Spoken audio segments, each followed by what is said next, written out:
Launch of the carbon-infused plated Razor Elite this month, Joost De Raeymaeker in Angola, Africa, gives us his comparison of all three razors, the original, the Razor Elite here, and the Razor Plus. Joost is actually our fastest marathoner at Road Trail Run, as he won Berlin in his over 50 age group in 2:26:10 in 2019, and then followed up with in New York winning in 2:28. The family of razors from Skechers running, the Razor 3, the Razor Plus, and the new Razor Elite that came out today, October 13th. I'm gonna do a quick comparison and list all the similarities and the differences between shoes, price points, weight, upper, midsole, outsole, you name it. We'll look at the differences and similarities between the various razor shoes. These are basically the same family of shoe. It's the same concept with some different executions between them. The first to come out was the Razor 3.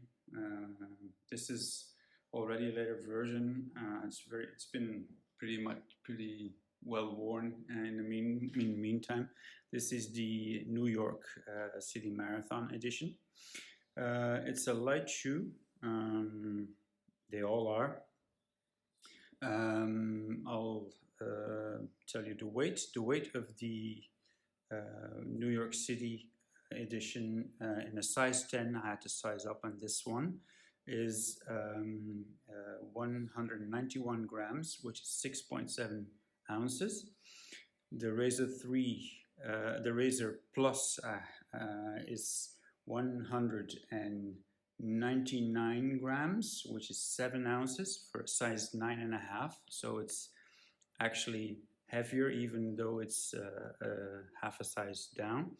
Then the super lightweight addition to the family, the Razor Elite, which weighs 162 grams, and that is 5.7 ounces for a size 9.5. As a comparison, I have the Speed Elite, which is Skechers high-speed shoe, which weighs 173 grams for a size 10. That is 6.1 ounces. Okay, so that is the weight. Now we have a price point. The Razor 3 comes in at $135, the original one. The Plus, same price, $135. The new one will cost $160. And as a comparison, again, the Speed Elite comes in at $190. Sizing. They are all very, very snug. They have a very narrow forefoot, which is why I had to size up in the original version to a size 10 instead of my usual size 9.5. I had some rubbing on my big toe in this area. This is a little bit of a toe bumper here on the inside of the upper, and I used to rub my big toe and create a blister for anything over a half an hour or so. So in the size 10, that's no longer an issue. The Razor Plus is a lot more forgiving. The upper is a very loose, unstructured mesh, which gives a little bit on both sides. It's still very narrow though, but it doesn't rub as much, and I can easily wear this for anything up to half a marathon without issues. The Elite gives me basically the same problems as the original Razor. You can see the toe bumper over here.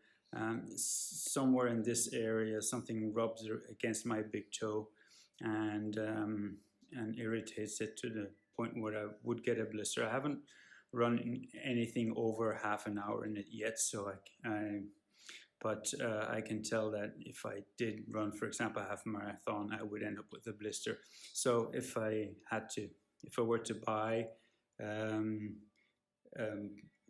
the Elite, I would size up like I did in the original one, and that is not necessary in the Plus.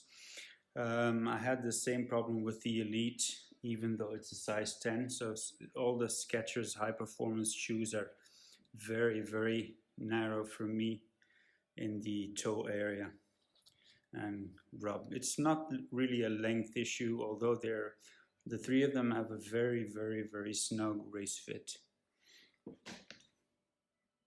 On to stack height.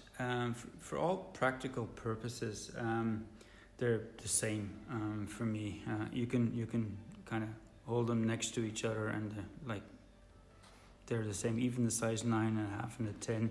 This is the Plus and the Elite. It's basically the same, even up front. Although there's a plate in the Elite, you can't really distinguish from looking at the outsole, midsole, that there's a difference in stack height. So for me, that's the same. It's 23 millimeters up front, 27 in the back. It's got the M stride, so it's a little bit curved, and there's a 4 millimeter drop heel to toe. So what is it that I like so much about these shoes? If I have some trouble with the uppers, it's very easy. It's the Hyperburst midsole. This is for the stack height, is for me the most responsive springy foam there is out there. It's a joy to run in. It's fun to run in. It's snappy. Your legs jump right back up at you if you when you land. It's an amazing foam. So that's for me. That's the main attraction of these shoes, is the Hyperburst. So what are the main differences between all these shoes? Well, it's all three have some elements in common and some differences, but let's start with the original one. So between the original version and the Plus, the midsole is the same. The outsole is different. You can see there's now Goodyear rubber, which should last a little bit longer. You can see it on my first version here, the New York City version, the Razor 3. The outsole is starting to wear a little bit where I land and where I toe off. These have about 400 miles on them, which is not too bad actually. But the traction on the new version is better, and I suspect it will also last longer. The outsole on the new one is also Goodyear rubber. So that's the outsole. The midsole is basically the same, except for the new version, the Elite, which has a 4-foot carbon infused plate in it. It's not one of the stiff plates that you can find in the super shoes nowadays, because you can still bend the shoe pretty well. You can see it's bends even in the 4-foot where the plate is. You can still bend it. It's not as flexible as the other versions. You can see the difference. So there is a plate there, but it's very subtle.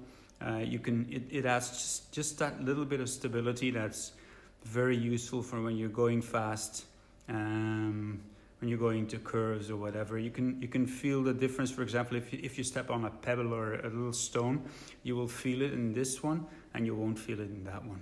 So that's another difference. The upper is different in all three of them. The first version has some very decent heel padding here, normal, pretty standard stuff. Tongue, pretty standard, perforated, with some padding on the inside. You can see that here maybe. It has some people thought it was ugly. I used to do it in the beginning as well. I've gotten used to the lettering on the outsole. It's a very breathable mesh. The the Plus has a much looser feeling, much more forgiving type of mesh than the original one. The heel is almost the same. I suspect it's also a little bit heavier in the upper than the original one, hence the weight gain. It doesn't have the lettering on the side. It's a little bit more subtle maybe also. The tongue is basically the same, not much difference. The new one has a mono mesh upper, very light, very see-through. You can see my fingers in here moving. You can see the toe bumper. It has very little color, cushion color on the heel because there's no structuring whatsoever apart from that, but the collar will keep your heel in place. There's no slippage whatsoever. The midfoot will hold very tight. The upper is basically borrowed from the Speed Elite, which has more or less the same upper, a very minimal tongue with enough padding. Same here. So it's a very minimal tongue.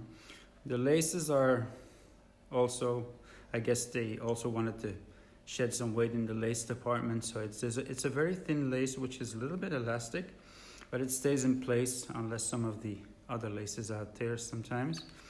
The insole is basically the same in all three of them. I haven't compared weight and the insoles themselves, but it should be more or less the same. So which one to choose between the three of them? My personal favorite is the Plus because of the more forgiving upper, and the rest is basically the same. As a daily training shoe, this is hard to beat.